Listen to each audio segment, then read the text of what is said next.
Gamescom 2019 kicked off last night, and we're here to talk about it. My name's Gareth Evans. I'm joined by Mr. Henry Cooper. Hello. We're going to recap everything in case you missed it and show you on screen as well, because we're just them kind of people. We're just nice like that. So first up, the Nintendo Indie World Showcase was a thing. Nintendo had a lot of announcements during their showcase. We're just going to gloss over most of it, but I mean, the highlights for me personally, Super Hot, which was a game I enjoyed in the past. It is released right now on a Nintendo eShop. I love these announcements. You can play it right now, first person, kind of strategical first person shooter, you could say. Like, time slows down if you stop moving. Yeah, really interesting gimmick, you could say, but for all intents and purposes, it's really fun. Short game, but it is worth playing if you don't mind overpaying a little bit, I guess. Depends what the price is, but it's probably like 2 or 3 hours worth of gameplay, so bear that in mind when you're buying it. Next up, the other highlight for me was Hotline Miami Collection. That is released, available today. I'm really keen on Hotline Miami. Never played it, so this is right on my alley, and I might pick it up. And a whole bunch of other things. Ori and the Blind Forest Definitive Edition coming on September the 27th. There's Northgard coming on September the 26th. Loads of others. We'll leave a list to all the other announcements on it. It's quite a long list of little bits and bobs. So next up was the Inside Xbox at Gamescom live stream. Again, a lot of things shown, but the ones that stood out for me personally was the Age of Empires Definitive Edition that's coming to Games Pass for PC today. Everything's happening right now. Yeah, I like the things that happen right now. Have you noticed? Yeah, it's so much better than coming in 2 years' time when the game is going to be completely different. Stellaris and Devil May Cry 5 also come to Xbox Game Pass. That's not the PC version, just the Xbox. But again, today, available right now. I love this subscription service because it's a good value for money proposition as it is. But then every so often they're like, we're going to have this awesome Ace free game right now. Awesome free games. Devil May Cry, big fan. Play it. It's really good. There was the Google Stadia Connect conference. Not really a conference, perhaps the wrong word. Showcase, I think, is probably a bit better. This conference is a bit overzealous. We were questioning it going in. We talked about it in the podcast. What were they actually going to tell us other than stuff we already knew? And the answer was nothing, other than a bunch of games have been announced for the platform, which, you know, you Stadia Connect, you do this whole showcase. We need more than just a bunch of games being announced for your platform. Tell us more about the service. Hands and get people to feel what it's like. Tell us more about the service, god damn it. But no. But anyway, a bunch of games that come in. First up, Cyberpunk 2077. Which I saw some people angry about on Twitter. It's like, this is just such fake outrage. You're annoyed for the sake of being annoyed. What possible downside is there for Cyberpunk being on an additional platform? Not an exclusive platform, an additional one. It's coming to everything. Yeah, giving gamers more options is a good thing. I mean, personally, I won't play it on Google Stadia. I'm probably. Not gonna. And whoever, you know, is of that like mind, why would you get upset that other people have the option to play it? Is beyond me. But there you go. That's the toxic entitled gamers that we all are these days. Yep, they are out there. We're all being we're all toxic entitled. We are. Not just one of us. Toxic, entitled, asshats, freeloaders, and what was the deal? And dicks. Yeah, just dick, the simple one. And then WatchDogs Legion was the very last one mentioned. I mean, I guess we can talk about WatchDogs Legion now because, I mean, we were excited about it when it was announced back at E3, but this it looks good now. Just a little bit more. It's kind of following through on its promise a little bit. Yeah, it's only like a short couple minutes trailer, but it's more showing off the different characters you'll be able to recruit and how they all have different things. Like there's old codger Alan Murphy, who's like an old war vet, and he's hobbling along like an old man, but he's really good. Yeah, he's really good with rifles. He's got extra rifle damage or something, but he can spontaneously drop dead, and it's got permadeath. So that's cool. There's a part in the trailer where you can wear a box on your head with the word twat written on it, which I've always wanted to be able to represent myself in a video game. Exactly. Yeah. That better be in the collector's edition. I'll buy the twat box.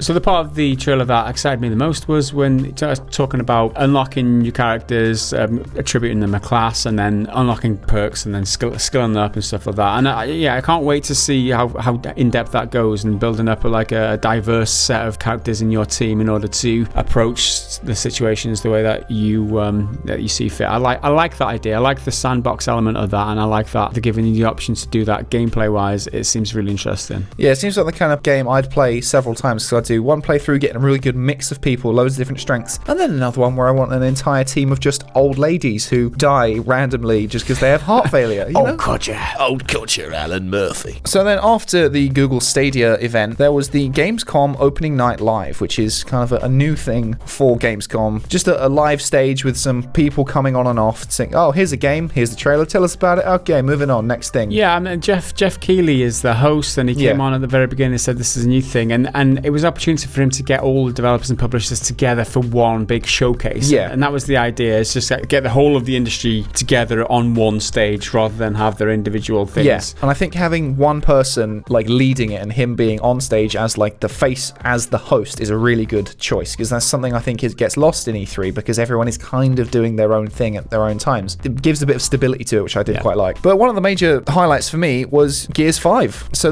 we got a new trailer which focuses on Kate, and it just shows us some story stuff. But the thing that interested me the most was a trailer all about Horde and how they've changed that up. And they've added a bunch of extra features, some new characters, and they've added classes and abilities and stuff, which I feel like is exactly what Horde needs. I saw some people complaining about it in the comments because you can't use the different abilities across everyone, but I don't really mind that because it's more class-based. You can play as Jack now, the robot, which is awesome. I think if you're an old Gears fan, you'll have the Jack ripped this door like burned into your head from the amount of times Marcus says it. Yeah, and it's not long till the game releases now. It's 10th of September, which is only a couple of weeks away. And also, Gears 5 did take an award at Gamescom this year, Best Xbox Game, so they presented that on stage too. So that was a nice little thing for them to achieve too. I mean, who is excited for Gears 5? Let us know down in the comments. And so we briefly touched on it there. So it's out on September the 10th, but it's out a bit earlier on September the 6th with Game Pass. And I think if you've got Ultimate Game Pass, you get a couple of characters from Halo Reach in there as well, which is pretty cool. You get Emil, who is the guy with the skull carved onto his helmet because he's a badass, and Kat, who's got a robot arm. So it's kind of a no-brainer. Why haven't you put Gears and Halo together sooner? They're were your two biggest IPs, but Moving on now, Kerbal Space Program 2 was announced, and it got so far is one of the biggest responses on Reddit with almost 9,000, almost 10,000 upvotes on the thread discussing it. So it's developed by Star Theory and published by Private Division, and it's coming in the year 2020. Obviously, Kerbal Space Program, the original was a huge success, went through early access, and now the sequel is now in the works, and people could not be happier. 9.6 thousand upvotes now on the Reddit thread, so a lot of happy space engineers. Yeah, it did look cute when he falls off the rocket on the moon. I was like, oh, that's whimsical and fun. Next up, a little high for me, Little Nightmares 2 was announced. I played the original and quite enjoyed it for what it was. That's coming in 2020, developed by Tarsier Studios. It just looked good, this. It's an aesthetically pleasing game more than anything. Very kind of Tim Burton-y, kind of creepy. The original gameplay was just you running away, just try and survive. But this time, apparently, you get a ladle to fight back with. There's a little bit more to it this time, which not just hide and seek. Yeah, there's an open area and there's a second character too. So a few more ingredients into the mix can't be a bad thing, and I'm definitely going to be picking this up, that's for sure. So then they talked about Predator Hunting Grounds. Now, what do we think of Predator? My first thought when it was announced at E3 was like, oh, this could be cool. Predator game. Yeah, heard it was multiplayer. Man, it's not my thing, but it could be cool. Watch this trailer. You saw some gameplay. It just looks like another multiplayer shooter with a Predator knocking about. It's not very pretty either. It's a bit ugly. I mean, in this day and age, if you've got a big IP like the Predator, for me, it was one of my... I can recite the words to that film verbatim, pretty much, right? It is a huge thing in my, And they hook you in straight away by playing the song, Long Tall Sally from the Helicopter. And you're like, yes, I'm in. And then look at the graphics, you're like, this should be better. I don't know, it could be really good, but my early impressions seem like it's a bit of a waste of an excellent IP. Next up, Humankind is a 4X strategy game developed by Amplitude Studios, who you might know from Ender Space series, published by Sega. A historical strategy game where you rewrite the entire narrative of mankind. It's funny they call it Mankind. It's kind of a play on Civilization, if you ask me. It kind of means the same thing, right? Civilization, Mankind. The problem with Civilization is that every time they release a new one, they add layers of complexity. So if you're jumping in from a newcomer standpoint, it's very overwhelming. Whereas a new IP like this, Humankind, might be a little easier for the newcomer. Next up, Everspace 2 was announced. So this was another big one for me. I played the original one. I really liked the gameplay. It's the best combat space shooter I've ever played in terms of just outright combat and just enjoyment. The action combat is unrivaled in my opinion. So yeah, I'm looking out for this one at Everspace 2. Yeah, I'm always on the lookout for a good, not quite a space sim, but space flight combat stuff. Yeah, it's all about the combat in this, that's for sure. Next up, The Switcher 3 announced that it's going to be released on October the 15th, which is only 6 or 7 weeks away. Yeah, it's not too long, and by all accounts, it looks okay. It looks like a Switch version of one of the biggest games around. Yeah, although Digital Foundry have had their hands on with it, and they're the ones who you go to for the informed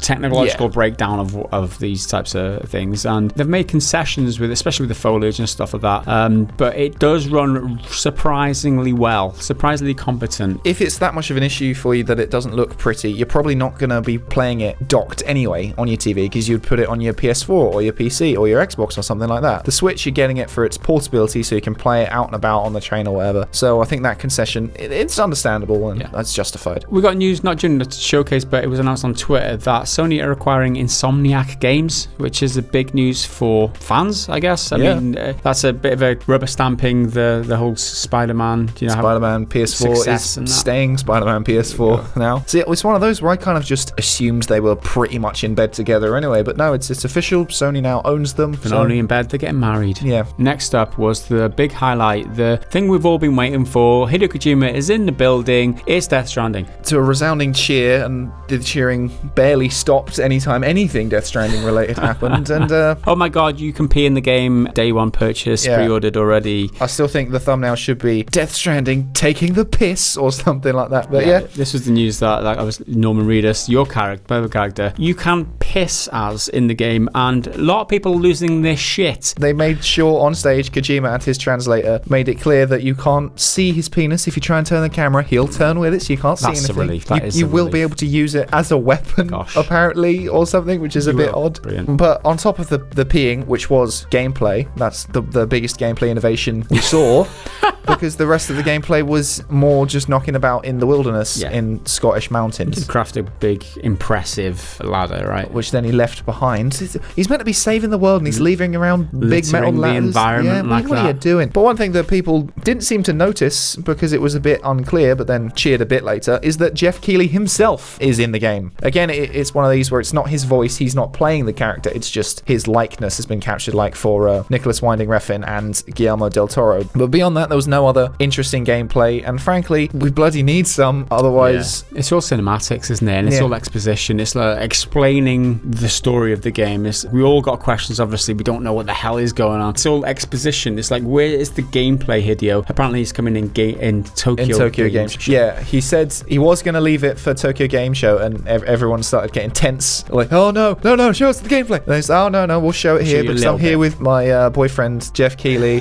Here he is in the game. That's great. I'm holding out for hope, holding out for a hero that might actually get something substantial at Tokyo Game Show, but I'm probably not holding my breath. And there was also some Avengers footage. Now that wasn't shown in the opening night live, but it's essentially the footage from San Diego that they said would be made public after the event. If you saw the leaks, it's basically the same content as that, just not broken up, and you can actually see stuff. We see some gameplay from Thor, Iron Man, Hulk, Widow, and Captain America. A bit more of Widow, because in the leak it was kind of just her jumping on Taskmaster and donkey punching him in the back of the head. We see a bit more of her actual combat and firing guns. This wasn't in the trailer, but it's discussed by people who had hands-on and whatnot. There will be an actual skill tree system, so there's going to be a bit more depth, because the gameplay looks fun, but very simple. But you can absolutely tell that the gameplay lead is the guy who worked on God of War, because if you take Kratos and split him in half, take all of his shield-based mechanics, give them to Captain America, and take all of his axe mechanics and give them to Thor and his hammer, there you go, you've split him down. Apparently there's going to be a loot system, or a loot grind, what they've sort of been talking about. I think it's been hinted at before, but we still didn't have that much information on it. And you'll be able to get gear sets with perks that all work together, so if you have matching sets, it'll all